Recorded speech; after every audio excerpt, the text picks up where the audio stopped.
வணக்கம் மக்களே. ஏபிஎல் ஆரோஸ்லேருந்து ஆனந்தன்.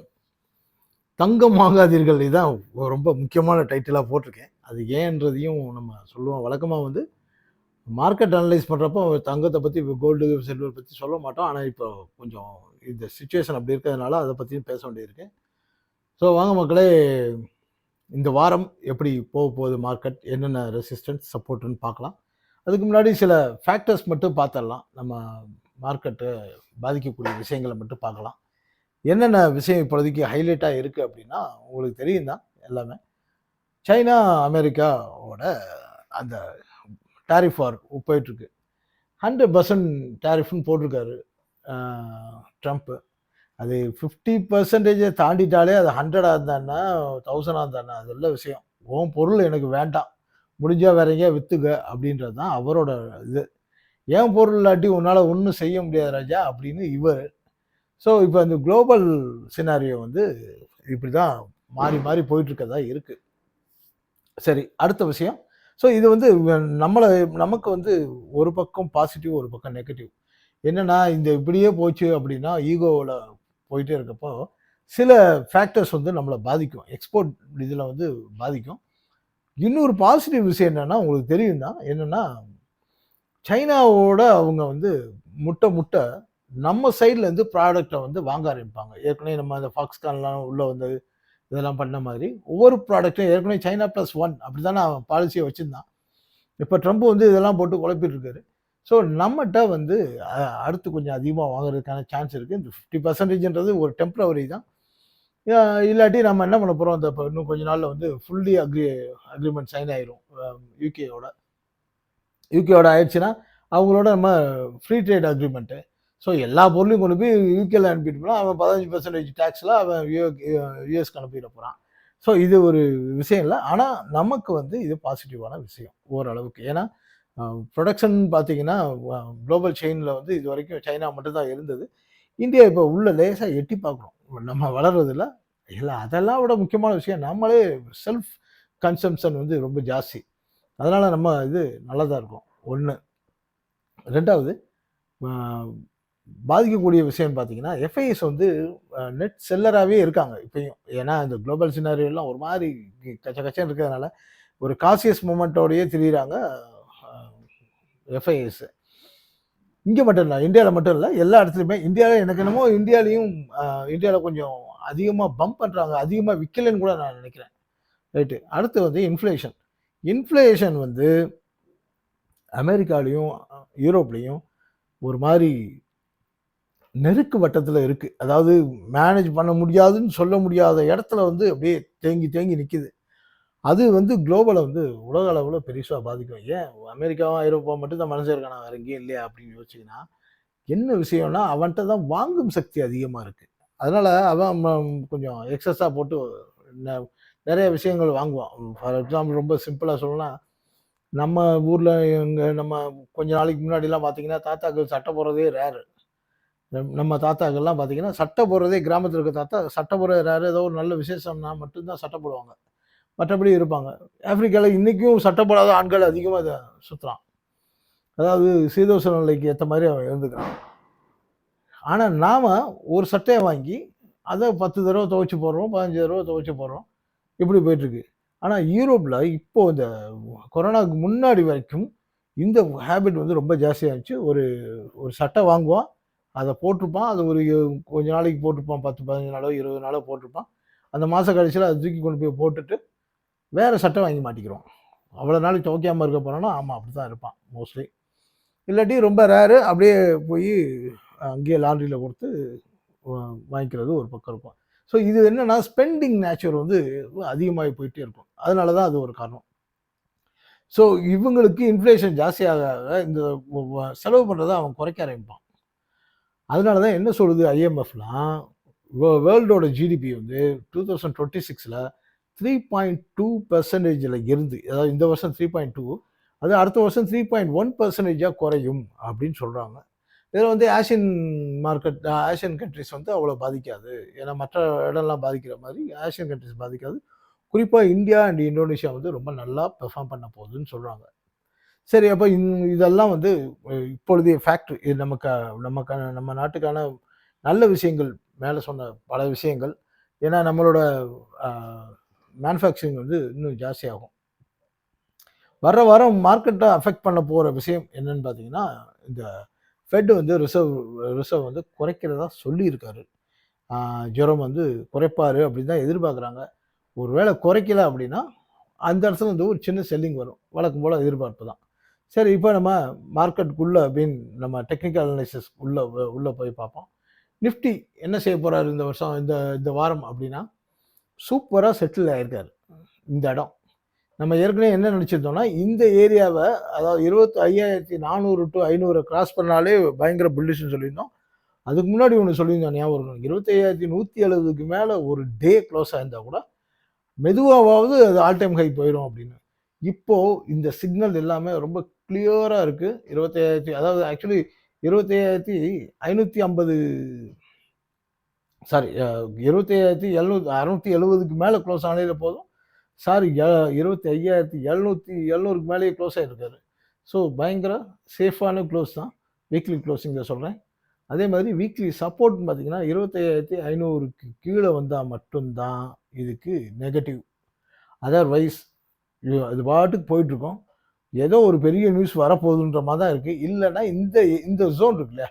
26,500லேருந்து இந்த 25,000 வரைக்கும் இன்னும் கொஞ்சம் கன்சாலிடேஷன் நடக்கிறதுக்கு ஒரு வாய்ப்பு இருக்கு. ஒரு நல்ல நியூஸ் வந்தா மட்டும் தான் அடிச்சு தூக்கிட்டு போவான். அது ஆனா பார்த்தீங்கன்னா, இத தூக்கிட்டு போறதுக்கு ரெடியா பேங்க் நிஃப்டி காத்துட்டு இருக்கான். சரி, அது அப்புறமா பார்க்கலாம். ஆ அதிகபட்சமா வந்து ஆ வீக்லில வந்து ரொம்ப ஸ்ட்ராங்கா இருக்குன்னு சொல்லட்டுமா? டெய்லில வந்து என்னன்னா, 25,320 வரைக்கும் வந்துட்டு போறதுக்கு ஒரு சான்ஸ் இருக்கு. ஏன்னா, ஆல்ரெடி ஒரு 1 1/2 வாரமா வந்து அடிச்சு தூக்கியிருக்காரு மேல மார்க்கெட்ட. ஸோ ஒரு சின்ன profit booking, correction, mild correction இந்த மாதிரி வந்துட்டு, திருப்பி செட்டில் வந்து 25,500 25,500க்கு மேல போய் க்ளோஸ் ஆகணும். ஒரு வாரத்துல. அது இந்த வாரமா இருக்கலாம், இல்ல அடுத்த வாரமா இருக்கலாம். மேபி அது லட்சுமி பூஜா டைம்ல கூட இருக்கலாம். ஸோ இது நிஃப்டியோட நிலைமை. அடுத்து பேங்க் நிஃப்டி. பேங்க் நிஃப்டி ரொம்ப நல்லா இருக்கு. இப்போ வந்து 57,500க்கு மேல க்ளோஸ் ஆயிருக்கான். ஆனா என்ன 58,300ல வந்து ஒரு நல்ல ஸ்ட்ராங் ரெசிஸ்டன்ஸ் இருக்கு. ஸோ அது ஒரு ஒரு ஒரு மாதிரியான அ காஷன் எஃபெக்ட் குடுக்கும். அங்க அந்த ஏரியா போறப்பயோ, இல்ல இங்க இருந்தே கூட ஒரு ப்ராஃபிட் புக்கிங் வரதுக்கு சான்ஸ் இருக்கு. சப்போர்ட் வந்து 55,555ன்னு போட்டிருக்கேன். ஆக்சுவலா 55,580. 55,580 இல்ல. ஆமா. 580 தான் சப்போர்ட்டு. சும்மா அது ஃபன்னுக்காக போட்டு வச்சிருக்கேன். பேங்க் நிஃப்டிய பொறுத்தவரைக்கும் HDFC பேங்க்கு மேல வந்து ஒரு 1020ன்னு ஒரு டார்கெட் இருக்கு. ஐசிஐசிஐ பேங்க்கு 1540 ஒரு டார்கெட் இருக்கு. அது மந்த்லி டார்கெட்டு. இது 2ம். ஸ்டேட் பேங்க் வந்து 910 போக வேண்டியது இருக்கு. ஆனா, அத பிரேக் பண்ணா தான் பெரிய விஷயம். ஆனா, அத பிரேக் பண்றதுக்கான சாத்தியக்கூறுகள் ரொம்ப ரொம்ப குறைவா இருக்கு. ஸ்டேட் பேங்க்க பொறுத்தவரைக்கும். ஏன்னா, அது பயங்கர ரெசிஸ்டன்ஸ் ஏரியா. இந்த கன்சர்வேட்டிவ் பீப்பிள் தான் அதெல்லாம் வாங்குவாங்க. ஸ்டேட் பேங்க் நெறைய ஹோல்ட் பண்றதுல. கன்சர்வேட்டிவ் பீப்பிள் வாங்குவாங்க. அவங்கலாம் பார்த்தீங்கன்னா, நல்ல பிரைஸ் வந்துச்சுன்னா, டீசென்ட் பிரைஸுக்கு விக்கிறதுக்கு போயிருவாங்க. ஸோ இது பேங்க் நிஃப்டி. அடுத்ததா ஐடி. ஐடி ஃபுல்லி கரெக்ஷன் மோட்ல இருக்காரு. போன வாரம் வந்து ஒரு ஷார்ட் கவரிங் மாதிரி நல்லா வந்தது. ஆனாலும் நல்ல ரெசிஸ்டன்ஸ் போட்டு இந்த ஏரியா பார்த்துக்கங்க. இங்கேருந்து இது வந்து ஒரு பெரிய நெகட்டிவ் அ பாரு. இங்க விழுந்துட்டு திருப்பி மேல போயிட்டு இந்த ஏரியா ரெசிஸ்டன்ஸ் போட்டிருக்காரு. இனி இந்த ஏரியாவ 36,000 உடைச்சா மட்டும் தான் மேல போகும். ஆனா Infy, TCS, HCL tech, Wipro எல்லாமே நெகட்டிவ் சிக்னல் குடுத்துருக்காங்க. இன்ஃபி மட்டும் ரூ. 23 டிவிடெண்ட் குடுத்துருக்காரு. போன வருஷம் நவம்பர கம்பேர் பண்றப்ப ரூ. 2 ஜாஸ்தியா குடுத்துருக்காரு. ஈவன் தோ பாசிட்டிவா இருந்தாலும், அது செல்லிங் மோடுக்கு இண்டிகேஷன் குடுத்துருக்கு. சார்ட் அப்படிதான் சொல்லுது. டிசிஎஸும் அப்படிதான் இருக்கு. HCL டெக் வந்து இதுல ஒரு விஷயம் கவனிச்சீங்கன்னா தெரியும். டிசிஎஸ் வந்து ஒரு மிக்ஸ்டு ரிசல்ட் குடுத்திருந்தாரு. அவரையும் மேல கூட்டிட்டு போய் மேல டப்புன்னு அடிச்சு விட்டானுங்க. இன்ஃபி வந்து சர்ப்ரைஸ்ன்னு ஒண்ணும் இல்ல. நெகட்டிவ் தான். அதனாலேயே அடிச்சாங்க. HCL டெக் ஓரளவுக்கு நல்லா குடுத்துருக்காரு. அவரையும் அடிச்சிருக்காங்க. விப்ரோ ஆல்ரெடி அப்படித்தான் இருக்கு. விப்ரோவுக்கு 14ஆம் தேதி ரிசல்ட் நினைக்கிறேன். ஸோ இது எல்லாமே ஐடி செக்டார் எல்லாமே நெகட்டிவ் மோட்ல தான் குடுத்துருக்காங்க. அதனால அத கொஞ்சம் கவனம் வச்சுக்கங்க. மார்க்கெட்டை இழுக்கிறதா இருந்தால் அவன் தான் இருக்கணும். ஆட்டோ நல்ல ரெசிஸ்டன்ஸில் இருக்கான். நம்ம ஏற்கனவே நம்ம பல தடவை பேசினா 27,700 இந்த டார்கெட்டை மறுபடி தொடர மாதிரி இந்த வாரம் வந்து செட்டில் ஆயிருக்காரு. ஸோ இந்த வாரம் போட்டிருக்க இது என்னென்னா 27,700, அதாவது இங்கேருந்து ஒரு 500 பாயிண்ட். தட் மீன்ஸ் ஒரு 2% வச்சுக்கோங்களேன். இதில் வந்து எம்என்டம் வந்து தூக்கிட்டு போகிறதுக்கு சான்ஸ் இருக்குது. மாருதி நான் 16,000 இதோட டார்கெட் முடிஞ்சதுன்னு சொல்லிட்டு இருந்தேன் இல்லையா, இப்போது செட் பண்ணியிருக்க டார்கெட் ஒரு மந்த்லி டார்கெட் வந்து 17,500ன்னு ஒரு டார்கெட்டை வந்து இப்போ புதுசாக செட் பண்ணியிருக்காரு. ஆனாலும் வீக்லிலையும் சரி டெய்லிலையும் சரி ரெசிஸ்டன்ஸை உடைக்க விடாமல் ஒரு ரிஜெக்ஷன் கொடுத்துருக்கு. ஸோ மாருதியில் கொஞ்சம் கவனமாக இருங்க. ஒருவேளை அடித்து உடச்சி மேலே போனால் இங்கேருந்து ஒரு 1000 பாயிண்ட் மேலே போகும். 1000 பாயிண்ட்டுனா கிட்டத்தட்ட ஒரு 7-8% வச்சுங்களேன். டாடா மோட்டார்ஸை பொறுத்த வரைக்கும் அவங்க அந்த ஸ்டாக்கை ஸ்ப்ளிட் பண்ணி கையில் கொடுப்பாங்க இல்லையா, அது வரைக்கும் இது கன்சால்டேஷன்லேயே தான் இருக்கும். பெருசாக பையிங்கோ பெருசாக செல்லிங்கோ நடக்காது. ஸோ இது வந்து மார்க்கெட்டை வந்து ஆட்டோ இண்டெக்ஸை வந்து அது ஒன்றும் பெருசாக ட்ரைவ் பண்ணாது. ஸோ இந்த டாடா மோட்டார்ஸோட ரிசல்ட்டுக்காக மற்ற எல்லாருமே காத்துட்ருப்பாங்க. ஸோ ஆட்டோ செக்டர் இந்த வட்டம் பெருசாக சப்போர்ட் பண்ணுற மாதிரி தெரியல எந்த பக்கமும். மெட்டல் வந்து போன வாரம் மாதிரி இந்த வாரமும் நல்ல கன்சல்டேஷன் ஆகி நிப்பாடிருக்காங்க. டிஸ்கோவும் ஹிண்டால்கோவும் மேலே டார்கெட் போகிறதுக்கு நிறைய சான்ஸ் இருக்குது. நிறைய பேர் யோசிப்பீங்க டிஸ்கோனா என்ன அப்படின்னு. புதுசாக இருக்கவங்களுக்கு வேணும்னே புதுசாக இருக்கவங்களுக்கு இந்த இன்ஃபர்மேஷன் கொடுக்கலான்றதுக்காக நிறைய வந்துச்சு, அப்படியே டைப் பண்ணிட்டேன். டிஸ்கோ அப்படின்றது டாடா ஸ்டீலோட பழைய பேருங்க. ஸோ அதே மாதிரி டாடா மோட்டார்ஸ்க்கு ஒரு பேர் இருக்குது. யாராவது தெரிஞ்சவங்க கமெண்ட் பண்ணுங்கள் பார்க்கலாம். அப்புறம் செயில் வந்து வீக் ஆகிட்டார். நம்ம வந்து செயில் வந்து 130 பக்கத்தை அதுக்கு கீழே போனால் கொஞ்சம் வீக்குன்னு சொல்லியிருந்தோம்.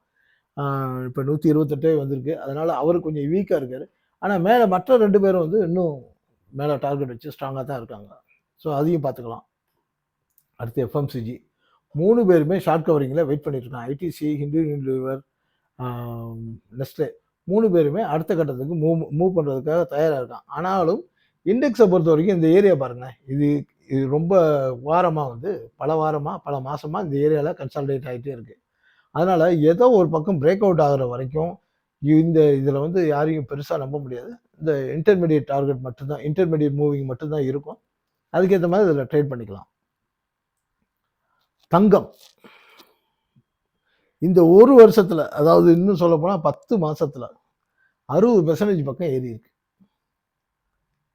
2 வருஷத்தில் 100%க்கு மேலே ரிட்டர்ன் கொடுத்துருக்கு. ஓவர் பாட், அது வேணும்னே ஓவர் பாட் போட்டேன். எல்லா டைம் லைன்லேயும் overbought, yearly, monthly, weekly.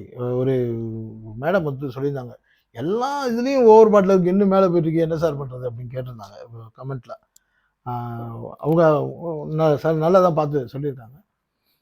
இது எல்லாமே இருந்தாலும் ஏன் இன்னும் அந்த ஏரியாவில் நிற்கிது அப்படின்னா, அது தவிர இப்போ அதை டெக்னிக்கலாகவே பார்ப்போம். ஸோ அதுக்கு முன்னாடி ஒன்று சொல்லிடுறேன். இப்பொழுதைக்கு தங்கத்தை வாங்காதீங்க, தயவு செய்து இப்போ வாங்காதீங்க. இல்லை ஷார்ட் போகிறதுக்கெல்லாம் தைரியம் இல்லை அப்படின்னா கோல்டை விட்டு ஒதுங்கிடுங்க. ஒன்றும் அவசரம் இல்லை. தங்கம் எங்கேயும் போயிடாது, கையை விட்டுலாம் போயிடாது. ஏன்னா பாருங்க, இது டெய்லி சார்ட்டு. மேடம் சொன்ன மாதிரி இயர்லி, மந்த்லி, டெய்லி எல்லா டார்கெட்டும் முடிச்சிட்டான். ஸோ நான் ஒருவேளை யோசிச்சு இந்த 4 ஹவர் சார்ட் ஏதாவது பெண்டிங் இருக்கணும், அதுவும் முடிச்சிட்டான். அப்போ என்ன தாண்டா இருக்குது அப்படின்னு பார்த்தா 1 ஹவர் சார்ட்டில் இப்போ பெண்டிங் வச்சுருக்காரு சார், இப்போ புதுசாக வச்சுருக்காரு. அப்போ அது வந்து ஒருவேளை 1 ஹவர் சார்ட்டில் வந்து ஆக்சுவலி 4,400 சில்லரை தான் அதில் இருக்குது, சின்னதாக ஒரு டார்கெட் பெண்டிங்கு. அந்த டார்கெட்டை போய் ரீச் பண்ணுறேன்னு போகிறப்போ இன்னொரு டார்கெட் ட்ரிகர் ஆகுது. அப்படி ஆச்சுன்னா ஒருவேளை அப்போ, ஏன்னா இந்த மாதிரி நேரத்தில் என்ன செய்யணும்னா மேலே போயிட்டு சல்லுன்னு கீழே வந்துடும். அப்படி இல்லாமல் ஃபர்தராக கண்டினியூவாக போனால் 4,580 வரைக்கும் கூட போகலாம். ஆனாலும் திரும்ப சொல்கிறேன், எப்பயுமே இந்த மாதிரி எல்லா டெக்னிக்கல் விஷயத்தையும் உடைச்சி மேலே போயிட்டாங்க. கீழேயும் அப்படி தான். கீழேயும் எல்லா டார்கெட்டையும் முடிச்சுட்டு கீழே போனால் அதுக்கப்புறம் அந்த ஸ்டாக்கை விட்டு வெளியே வந்துடணும், அந்த கவுண்டரை விட்டு வெளியே வந்துடணும். இதே மாதிரி தான் இப்போ கோல்டு இருக்குது. நிச்சயமாக இது வந்து ஒரு பெரிய ஃபால் ஆக போகுது. நம்மளால் தாங்க மாட்டோம் பாஸ். நான் சீரியஸாக சொல்கிறேன். கோல்டுலலாம் இப்போ போய் கை வச்சிங்கன்னா அது ஏதோ சின்னதாக நெகட்டிவ் ஆனாலும் நம்மளாம் தாங்குற அளவுக்குலாம் அவ்வளோலாம் ஒர்த் இல்லை நம்ம. என்ன மிஞ்சி போனால் ஒரு ஒரு 20-30 கோடி ரூபா வச்சுருப்பீங்களா கோல்டில் இன்வெஸ்ட் பண்ணுறதுக்கு? அதெல்லாம் ஜுஜிபி 50-60 டன்னுன்னு வாங்கி திரியிறானுங்க ஒவ்வொரு நாடும். அதனால் இதில் போய் நம்ம போய் மாட்டிக்க வேணாம். இப்பொழுதைக்கு அவாய்ட் பண்ணுவோம். ஏன்னா எல்லா டார்கெட்டையும் அச்சீவ் பண்ணிருச்சு. 1வது டார்கெட் மட்டும் இருக்குது. இந்த மாதம் பூராமே இப்படி இருக்கிறதுக்கு இந்த ஏரியாவில் கன்சாலிடேட் ஆகிறதுக்கு பெரிய சான்ஸ் இருக்குது. இந்த மாதம் அப்புறம் இந்த வருஷத்துக்கு என்ன பண்ண போகிறோன்றது இந்த மாதத்தோட மந்த்லி ஸ்டிக்கை வச்சு தான் நம்ம முடிவு பண்ண முடியும். அதனால் அவாய்ட் பண்ணலாம். சர்ப்ரைசிங்லி இன்னொரு என்ன ஒரு ஆச்சரியமான விஷயம்னா, சில்வருக்கு லாங் டேர்ம் டார்கெட் இன்னும் இருக்குது. மந்த்லியிலேயே டார்கெட் வச்சுருக்காரு அவர். மந்த்லியிலேயே இப்போ வந்து எவ்வளோ வச்சுருக்காருன்னா 56 சில்லறையே ஏதோ வச்சுருக்காரு இப்போயே. ஆமாம் 56 பக்கத்தில் வச்சுருக்காரு டார்கெட்டு. லாங் டேர்முக்கு வந்து $72 வச்சுருக்காரு. நல்லா யோசிச்சுக்கங்க. சில்வர் வந்து $72 வச்சுருக்காரு. ஆனால் நம்ம என்ன சொல்லிட்டு இருக்கோம்னா கோல்டு கரெக்ஷன் வரும்னு சொல்கிறோம். கோல்டு கரெக்ஷன் வரப்போ சில்வர் என்ன ஆகும்? அதுவும் கரெக்ஷன் வரும். ஆனால் கோல்டு வந்து ரொம்ப நாளைக்கு கீழே செட்டில் ஆகும்.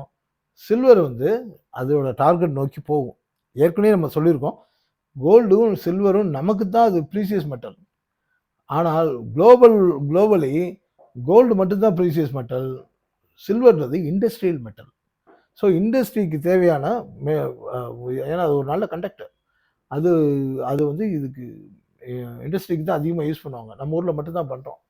இதை தவிர கோல்டை பற்றியான புரிதலுக்காக ஒரு 3 வருஷத்துக்கு முன்னாடி ஒரு வீடியோ போட்டிருந்தேன். அதை இன்னும் கொஞ்சம் அப்கிரேட் பண்ணி இன்னொரு வீடியோ போடலான்னு நினைக்கிறேன். இது வந்து கம்ப்ளீட்டாக டெக்னிக்கல் விஷயமாகவே இல்லை. கோல்டு பற்றியான நம்ம புரிதல் இருக்குல்ல, அதுவே பெரிய தவறு. என்னென்னா நம்ம ஒன்று அதை ஆர்னமெண்ட்டாக பார்க்குறோம், இல்லாட்டி இன்வெஸ்ட்மெண்ட்டாக பார்க்குறோம். அதெல்லாம் கிடையாது கோல்டுன்றது.